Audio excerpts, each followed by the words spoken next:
Well, to take a deeper look into grocery prices and supermarket profits, we are joined by Jim Stanford. He is an economist and the director of the Center for Future Work. We've reached him in Vancouver. Thank you, sir, for making the time for us tonight. Jim, the grocery store CEOs say they've raised prices because of factors outside their control, the war in Ukraine, supply chain bottlenecks, natural disasters, you name it.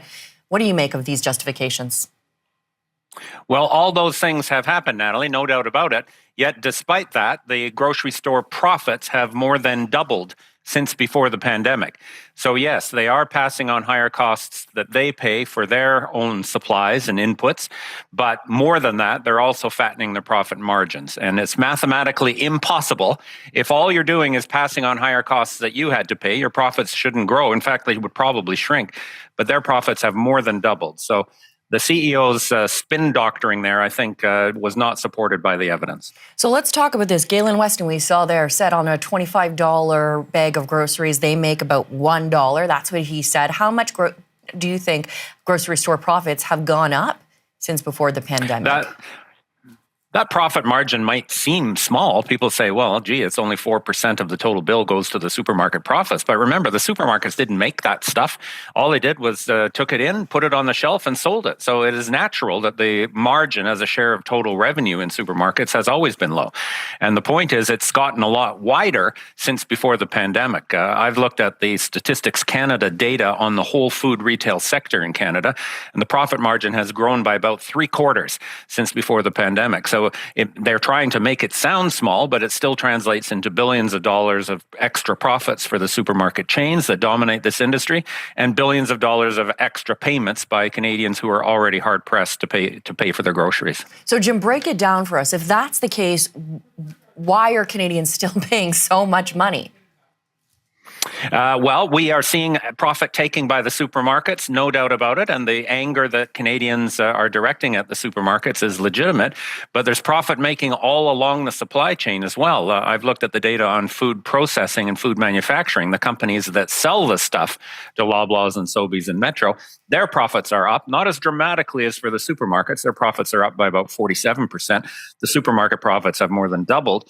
But then all along the way, think about the energy industry. Their profits are up 1,000% compared to before the pandemic. And everything uses energy, including growing food, processing it, and transporting it to the store. So Canadians, in essence, are paying excess profits at a number of steps on the supply chain. And all of that accumulates into very, very high prices that we're paying, not just for groceries, but for pretty well everything that we need. So what's the solution there, Jim? If, everyone's paying more to get this food on the shelf, Canadians then forking out even more, what can we do? Well, part of it, I think, is just understanding what's happening. And this is where I think the parliamentary committee was on the right track. The committee hearing itself isn't going to change anything directly. That would require government legislation or regulatory reforms. But at least we're talking about why are these prices so high? It is not about wages. And this is, I think, the thing that infuriates so many Canadians. They've been told the problem of inflation is because too many Canadians are working and they're making too much money. And that's why we have inflation. Go down to the Loblaws parking lot and try to say that to someone who's just paid $200 for a cart of groceries. The reason food inflation is high is because you're working and you're making too much money. They would be furious, and rightly so. So we have to understand what's caused the inflation. It's obviously an after effect of the pandemic, but it's also because companies at different stages have taken advantage of the shocks of the pandemic to fatten their own profit margins. What do we do about it? That's complicated. Well, we could put limits on prices in some cases, like energy and rents and that kind of thing.